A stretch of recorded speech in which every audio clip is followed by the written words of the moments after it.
Hola amigos, en esta oportunidad estamos con José y Felipe Isla, directores de Millonario, un documental que se va a estrenar prontamente en Netflix y que cuenta la historia de Javier Zapata, ¿cierto? Campesino, un hombre chileno que se gana el quino, pero sabemos que la historia siempre es un poco más complicada que eso.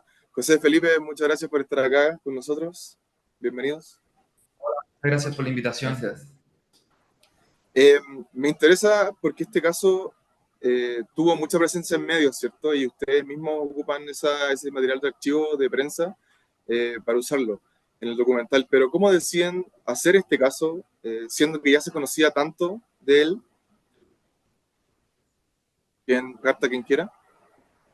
Sí, bueno, la verdad es que efectivamente nosotros conocimos este caso, como todos los chilenos, por las noticias. eh, y fue 4 años después de que comenzó el año 2022, donde decidimos ir a buscar y a ver qué había. Eh, Cuando llegamos a ver un poco, a conocer a Javier, a su familia, a sus amigos, al perito, ahí nos dimos cuenta de que esta historia iba mucho más allá de lo que se conocía en las noticias, iba mucho más allá del tema del boleto. Eh, había como algo mucho más profundo, que era el sentido de la relación del dinero con las personas de campo, el tema de la apuesta, la idiosincrasia, y fue como eso lo que nos cautivó, y en el fondo lo que nos confirmó que se podía hacer algo ahí, que estaba como, que iba mucho más allá de lo que ya se conocía en las noticias. ¿Y por qué deciden contarlo así, con recreaciones mezcladas con entrevistas? Siento que también es un tipo de documental que hemos visto antes en Chile, ¿cierto? Me acuerdo de Robar a Rodán, que es un documental sobre el robo de una escultura de un famoso artista, Rodán. ¿Por qué deciden contarlo así? Eh, en este caso, a nosotros como que nos nace naturalmente contarlo así porque ya venimos trabajando hace varios años en este formato, pero en microdocumentales, para marcas en Chile y México. Y en el fondo es algo que nos nace natural. Primero nació por falta de recursos, no habían actores, trabajamos con los mismos protagonistas reales. Y empezamos a ver que sí, cada uno igual tiene talento para recrear su vida. O sea, no son personas que se van a aprender un guión ni aprender escenas de memoria, pero sí, si uno los lleva a estos momentos y revive momentos, sí se puede lograr una actuación buena. Entonces es algo que nos nace naturalmente y ahora teníamos la oportunidad de hacerlo en un largometraje.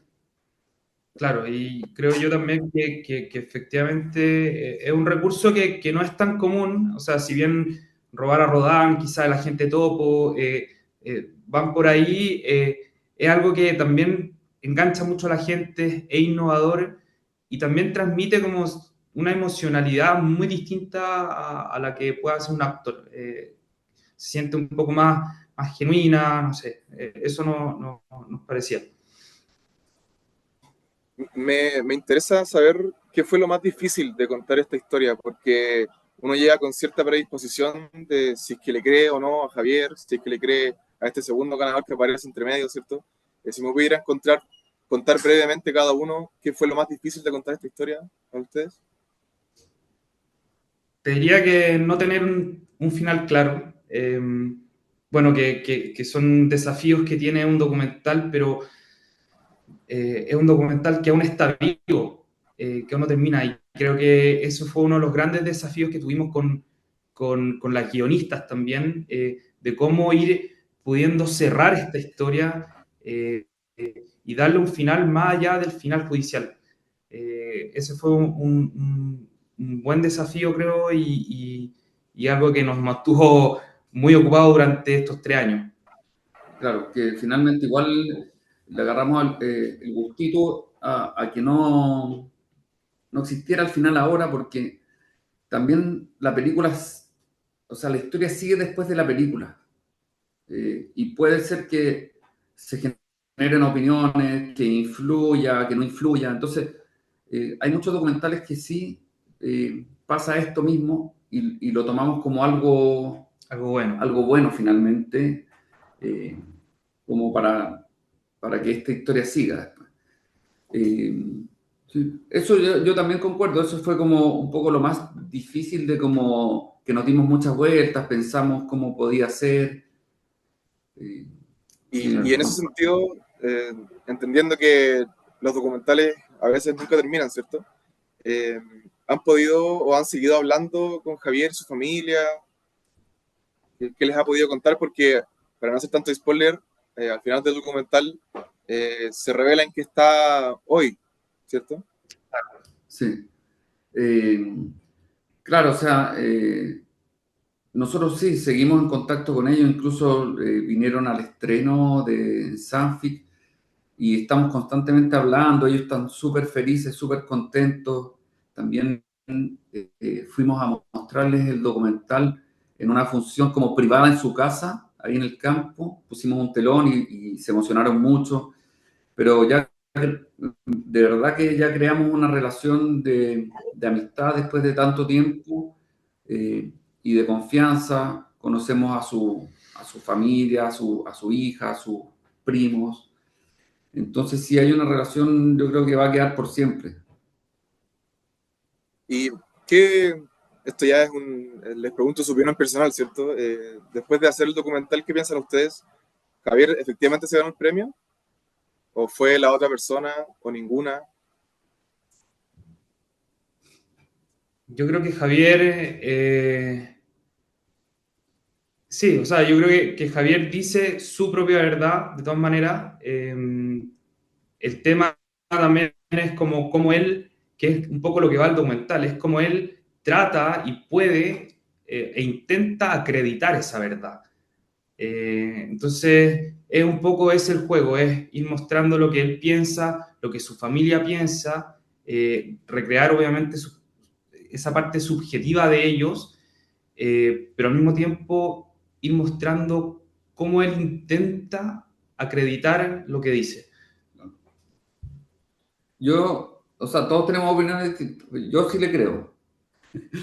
Ahí igual era interesante esa pregunta, porque después del estreno, claro, o sea, existía, ¿le crees, no le crees, sí o no? Entonces cada uno saca su propia conclusión y lo que nosotros hicimos fue con opiniones, con hechos judiciales, ir contando esto. O sea, es básicamente lo que ya se sabe en las noticias, pero con más profundidad y ahí que el espectador también saque sus propias conclusiones. Claro. Me interesa eso también porque en un caso que salió tanto en medios, uno podría decir que quizás es fácil que se agote rápido, ¿cierto? Eh, pero Mm. ustedes en algunas secuencias repasan la historia de las apuestas en Chile, por ejemplo, lo mismo que me decían ustedes ahora. Eh, Siento que se instala también a través del documental la creencia en los milagros, en la suerte, en las bendiciones, sobre todo derivado de la religión. Eh, ¿Qué tan importante es para ustedes agregar estas secuencias que pueden parecer como un poco ajenas, ¿cierto?, al tema principal, pero que al final igual le dan sustento a lo que están contando, ¿no? Yo creo que para mí es de las partes más importantes del documental, sin duda. O sea, lo que hablamos al inicio, si esto se hubiera quedado en la historia del boleto solamente, eh, probablemente no habría, no sé si habría un documental. La idea acá fue poder ir a buscar, en el fondo, esa profundidad del campo chileno, de la relación con el dinero, del tema de la apuesta, de la religión. Creo que el documental pasa mucho más por ahí y ahí está el corazón de la historia. Claro, o sea, había una pregunta que siempre nos hicimos cuando empezamos a ir, que era si el dinero puede cambiar a las personas o no. O sea, ¿qué pasa? Todos, como hasta el día de hoy, somos iguales, pero la gente, cuando le llega un monto de plata, un premio, ahí se ve la verdad, si es que cambias o no cambias. Entonces, pasaba eso con la apuesta, o sea, la apuesta es en 2 segundos, tú puedes tener, no sé, 1 millón de pesos en el bolsillo, o perder el auto, o sea, allá apuestan en distintos juegos, es una cultura que está súper instaurada en el campo chileno. Y también nos parecía interesante como entre la religión, el azar, la suerte, el destino, saber qué nos maneja, o sea, qué nos maneja desde arriba, si es Dios, es la suerte, y cada uno tiene una idea distinta, pero al final lo que también nos demuestra este documental es que independiente de esas fuerzas ajenas, es la perseverancia humana lo que te hace como doblarle la mano al destino o lograr tus objetivos, independiente de esta fuerza externa. Eso nos parecía Eh, bonito retratarlo, no hay una respuesta concreta, pero sí se muestra. Me interesa eso también que dices porque, bueno, hay temas, como dicen ustedes, centrales en la historia, que son centrales también en la historia de Chile. El campo, Sí. las carreras, ¿cierto? La religión. ¿Qué pudieron recoger ustedes de la zona más allá de lo que tenía que ver con el documental, ¿cierto? O sea, me imagino que hay eh, conocer el campo profundo, podría ser otro documental, de hecho. Sí, efectivamente. O sea, la cantidad de historias que nos topamos haciendo y documentando esta historia, la verdad es que eran muchísimas. Íbamos anotando muchas ideas porque hay una idiosincrasia muy rica, muy rica. Y sobre todo, yo creo que lo que más nos llamó la atención de poder estar con las personas del campo chileno fue como el tono en que ellos cuentan y hablan las cosas. Hay mucho de que cada uno tiene su versión de lo hecho y le va poniendo más pimienta que la otra, van cambiando las versiones y sobre todo la gracia con que cuentan las cosas. Incluso la gracia con que cuentan las desgracias. Eso nos llamó mucho la atención y fue algo que quisimos como plasmar en el tono del documental. Claro, o sea, es algo muy chileno que acá, sí, ellos sobre todo en el campo, al tirar para arriba, al ganarle a la vida, si pasa algo malo, ya al tiempo después te lo cuentan con chistes, se ríen de eso. Muchas veces todo el tono que tiene el documental es gracias a ellos, es como viven ellos, las tallas que tiran.